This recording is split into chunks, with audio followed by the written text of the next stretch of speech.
You might think, if all Lake Malawi cichlids come from the same lake, then their aquarium scape should look the same, right? Wrong. Today, we are diving deep into how the type of cichlids you choose, Mbuna, Peacocks or Haps, completely changes the way your tank should be designed. So stick around, agents, and let's turn into underwater engineers together. Let's dive in.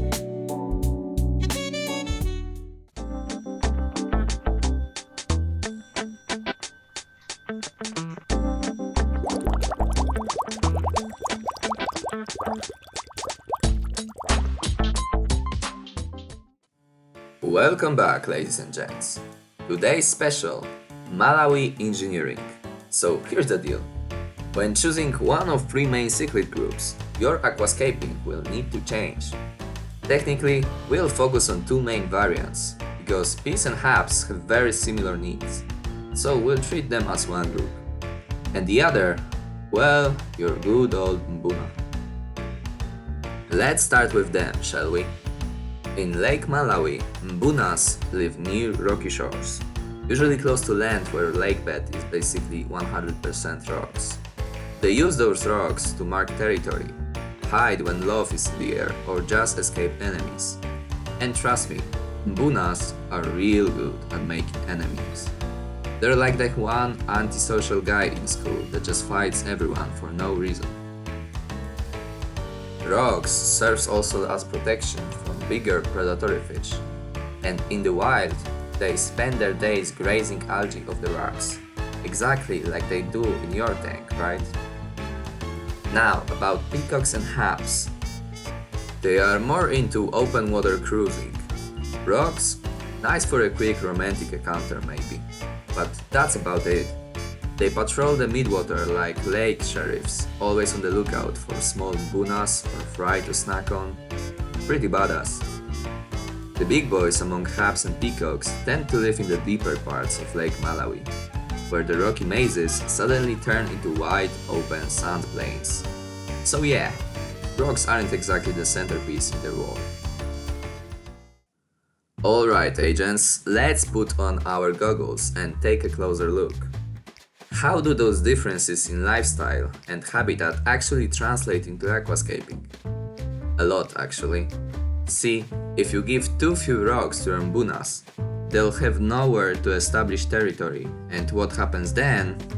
Yeah. Total chaos, constant fighting, stressed fish, shredded fins.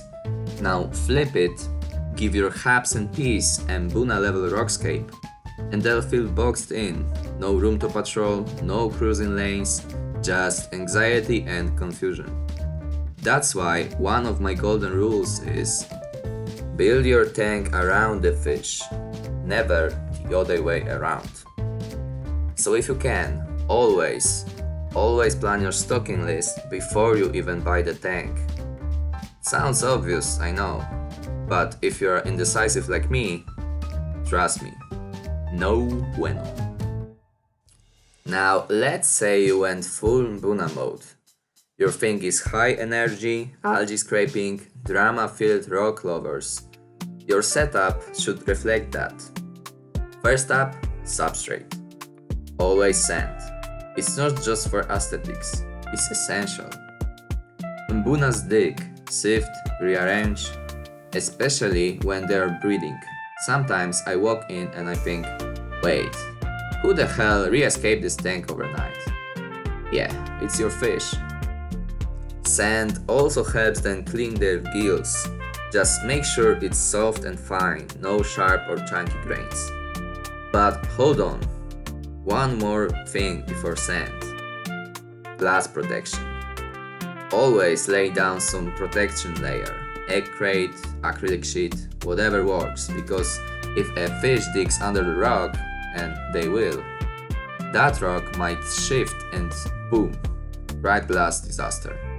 So, glass protection, then your rock work, and then sand.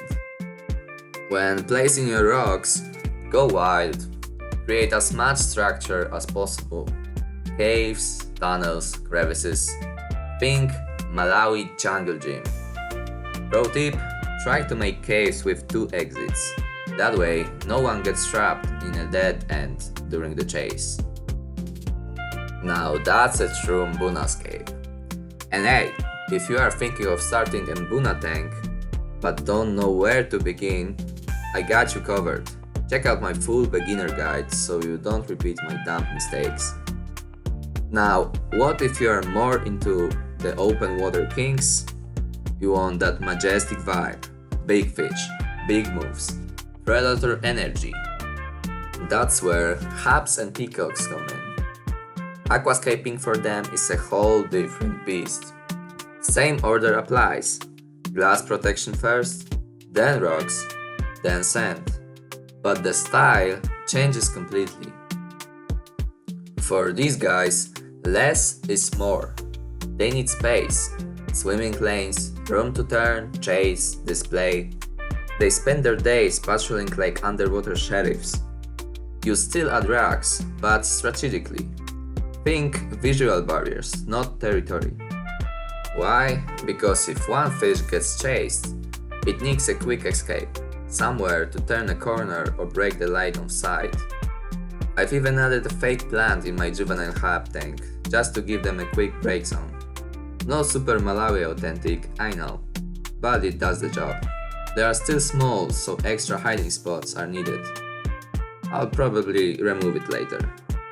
For adult peacocks and haps, taller, vertical rocks work great. You can create a few two-way tunnels too, but make sure they're wide enough. No tight corners or sharp edges. Last thing you want is a fish getting scratched mischased.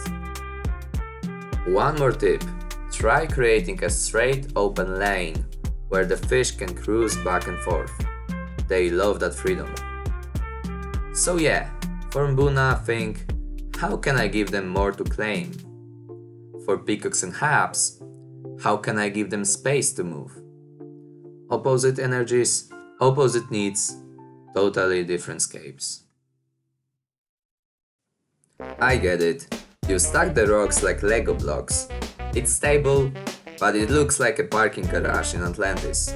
Now, I'm no expert at anything, but here's how to make your Malawi scape not look like shit. First, background. It actually makes a big difference. A well-chosen background sets the whole mood for your tank. Those structural 3D ones, yeah, they look great, but they also eat up space. And if your tank is already a bare minimum for a fish, I'd skip it. Some better options? Classic black background. Adds depth and bring out the colors of the fish beautifully, especially with moody lighting. Poster child backgrounds, like in my Mom Calma tank. I've got this rocky shoreline print, it gives natural depth without being too bright or cheesy. Just avoid anything with a jungle or river vibe. It's not the look we are going for in Malawi. Now rocks. What I like to do is create 2 focal points, one larger structure on the left side and a smaller one on the right. Use bigger rocks as the base or a monolith centerpiece, then build up with smaller ones for a height and detail. I love making those flat rock shells. They cast cool shadows underneath and you can actually see formation like that in the lake. In my first Malawi tank, I had these weird stone forts on both sides. Don't do that. Keep your rock type consistent so it all flows together. And if there are imperfections, cover them with sand. That's exactly how it looks in the wild. Don't fear the chaos. Natural is messy. Embrace it. So now you know how to design your tank. But wait, you still haven't chosen yet? I get it. It's a tough choice. Let me walk you through some pros and cons. With Mbunas, you won't need a massive tank to enjoy them, so that's a plus. But the rocks, oh boy, you'll need a lot of them. And some of the ones that actually look good, not cheap. Your scape might end up costing an arm and a leg. Now Haps, they don't care. Give them a few nice river rocks and they're happy. Just make sure to boil them properly first. If you are into some underwater Game of Thrones type of drama, go for Mbunas. If you prefer aggressive Formula 1 races, Peacocks or Haps are the way. If you love watching a bunch of smaller fish living together in their little rocky homes, like some Underwater Flintstones episode, Mbunas is your pick. But if you want those meaner, bigger, boss-like fish just patrolling around like they own the tank, and yeah, they kinda do, then Haps are for you. Honestly, I could go on forever, but in the end, the choice is yours. And if you still can't decide, or maybe you are thinking of mixing them together, well, then I can't help you, agent. But you are braver than most. That's it for today, agents. Now you do know how to design your tank properly, whether it's for Haps, Peacocks or Mbunas. And hey, if you got any questions about African Cichlids, Malawi setups or anything fishy, drop them in the comments. I'm happy to share my take. If you found this video helpful, consider subscribing. It really helps the channel. And until the next time, stay submerged. Underwater depth